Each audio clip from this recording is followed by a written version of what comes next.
আপনি আপনার নেতা কর্মীদেরকে থামান, আপনি আপনার নেতা কর্মীদেরকে শৃঙ্খলা নিয়ে আসুন। তা না হলে এদেশের জুলাইয়ের যোদ্ধারা এখনো কিন্তু বসে নাই। আমাদের হাদি ভাইয়ের রক্ত কিন্তু এখনো শুকায় নাই। আবু সাইদের রক্ত এখনো আমরা ভুলে যাই নাই। মুগ্ধের রক্তর কথা কিন্তু আমরা এখনো ভুলে যাই নাই। শহীদ ফয়সাল আহমেদ শান্তর কথা কিন্তু আমরা ভুলে যাই নাই। সুতরাং আপনি আপনার নেতা কর্মীদেরকে থামান, তাদেরকে বুঝান যে জুলাই শক্তি কি জিনিস সেটা কিন্তু শেখ হাসিনা জানে।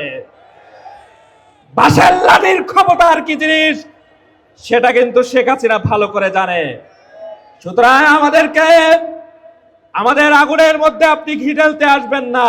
এই আগুনের বুলকে যদি আবার জ্বলে ওঠে তাহলে বাংলাদেশ থেকে সকল ধরনের অপশক্তিকে আমরা কিন্তু বিতাড়িত করে ছাড়বো ইনশাআল্লাহ।